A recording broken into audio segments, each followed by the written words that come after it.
Democrats are fired up this week, as you can expect, after a leaked draft ruling in the Supreme Court case over Mississippi's 15-week abortion ban suggests the court will overturn the landmark Roe v. Wade decision and put abortion rights into the hands of state legislators. Now, at the moment, Roe v. Wade still stands, at least until the court issues its ruling in the weeks ahead.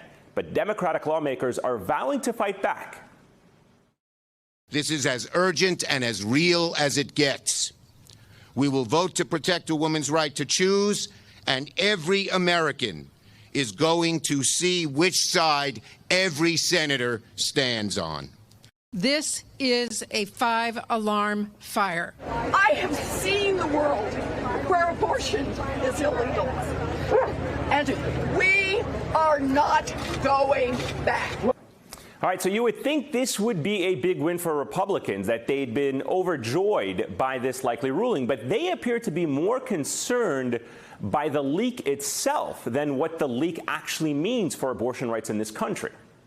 You need, it seems to me, excuse the lecture, to concentrate on what the news is today. Not a leaked draft, but the fact that the draft was leaked. Put the full force and power of their agency to find out who leaked this document and to prosecute that person. Whoever did this leak should be prosecuted and should go to jail for a very long time. Yes, how dare someone compromise the very solid integrity of the Supreme Court with this leak? Never mind that an unelected group is about to undo 5 decades of precedent and take away the bodily autonomy of over half our citizens. Now, despite a majority of Americans actually agreeing that Roe should remain intact. Now, we have spoken on this show before about the undemocratic nature of the Supreme Court. The 3 most recently appointed justices were all nominated by Donald Trump, a president who lost the popular vote. Now, those justices, in addition to being nominated by a president who lost the popular vote, were confirmed by senators who collectively represent less of the country's population than those who opposed the nominations. Now, we saw that with the confirmation of Justice Clarence Thomas, too. His 52 yes votes in the Senate represented less than half the country's population. At least in his case, he was nominated by a popularly elected president. Of course, in that case, it was George H.W. Bush. We saw this ruling coming.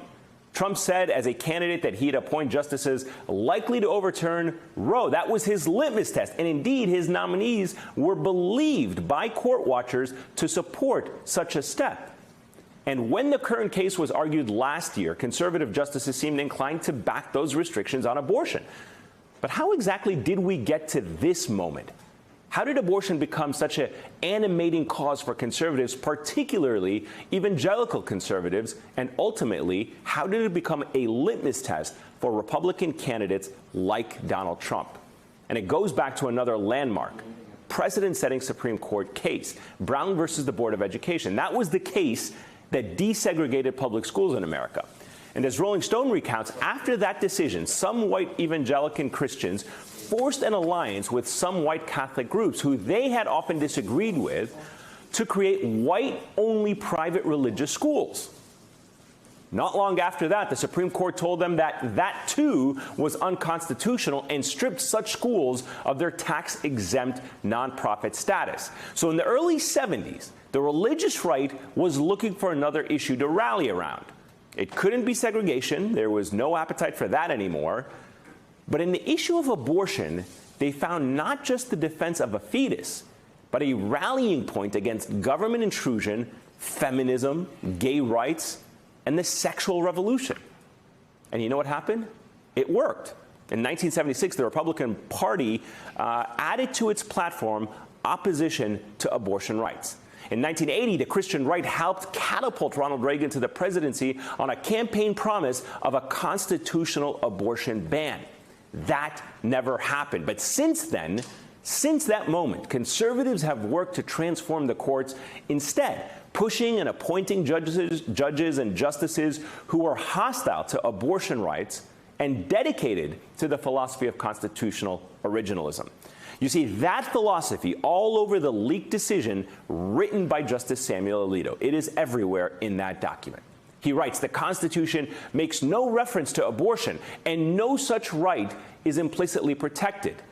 Roe was egregiously wrong from the start. Its reasoning was exceptionally weak. The inescapable conclusion is that a right to abortion is not deeply rooted in the nation's history and traditions. The anti-abortion movement has also helped transform the role of money in our politics. When the group Citizens United challenged a law restricting their spending on political ads, they turned to the Chief Counsel for National Right to Life to argue their case. That case would eventually end up before the Supreme Court. And of course, the landmark Citizens United decision from 2010 has allowed dark money to flood into our elections, into our politics, including money from the anti-abortion lobby. Now, sometimes the anti-abortion right quite literally made up rules, only to later break those same rules to suit their agenda. Remember when Mitch McConnell straight up denied a hearing to Obama Supreme Court nominee Merrick Garland in 2016, saying that it was an election year and the people should decide before the president does? Only then to pull a full 180 4 years later, ramming through Amy Coney Barrett just weeks before the 2020 election took place, even though voting was underway, thus solidifying the 6-3 conservative majority that we see today on our court. They did this slowly, methodically, over decades, and Democrats, time and time again, were caught sleeping. Senate Majority Leader now, Chuck Schumer, is bringing a bill to codify Roe to the floor next week. But with the filibuster in place, we all know the likely outcome. So the question is, what now?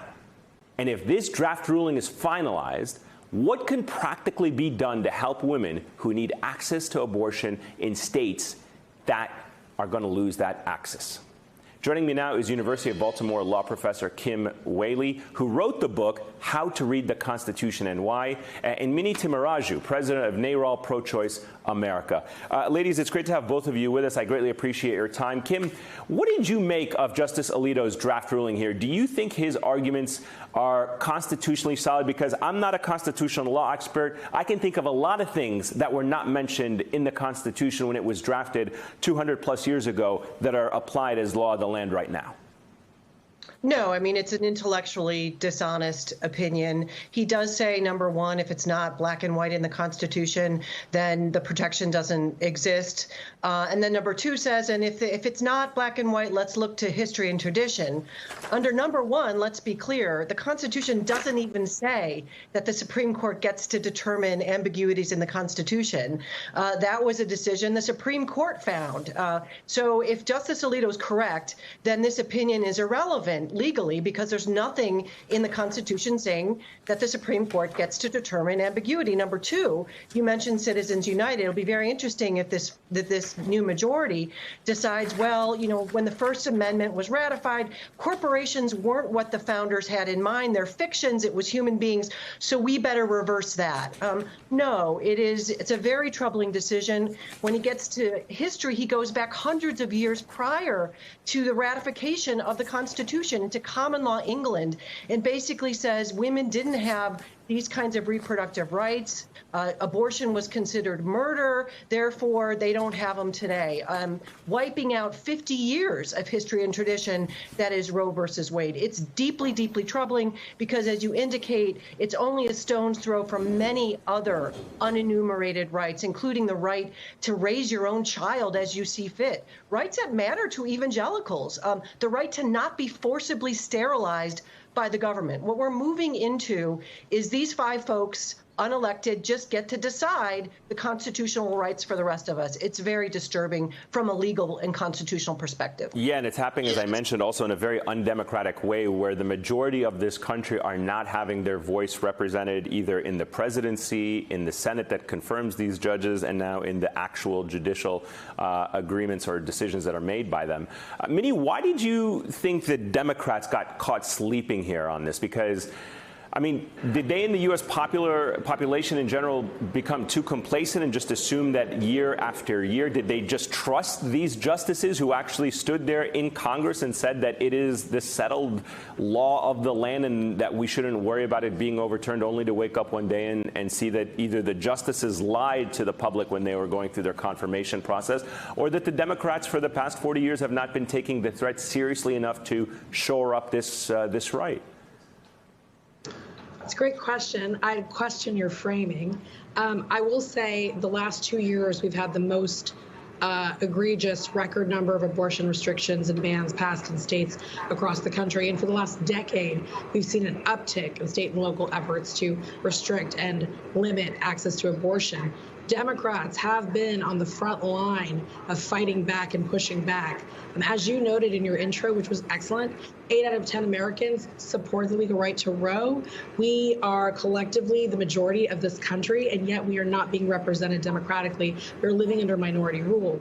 Where I think Democrats have had challenges, they've had a bill that's going to the Senate next week, Women's Health Protection Act, was filed a while ago, and they've made efforts to move that legislation through.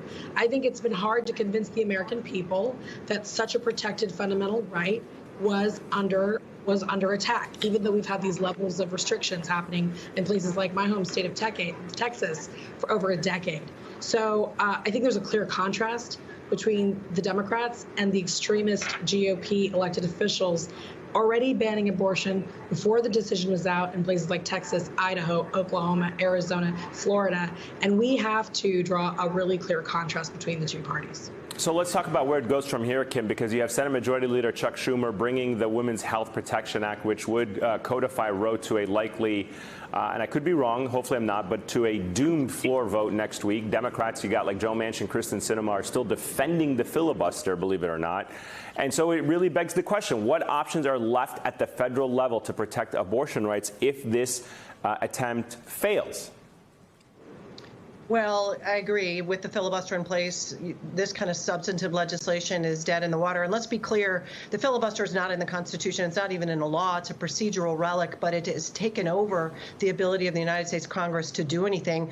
Of course, there's always the ability to hold hearings to shed light to this problem. And I would encourage the Democrats to hold hearings on Justice Clarence Thomas's conflict of interest relating to the last election, with his wife urging the president of the United States to overturn the election results. That is the crisis around the integrity of the court, not this leak. But the Democrats aren't doing that much. I would say, for people watching, it really does boil down to the ballot box. And of course, across the country, this court has been hostile to voting rights across the country with gerrymandering and voter suppression. It's becoming increasingly difficult. But only about half of Americans vote.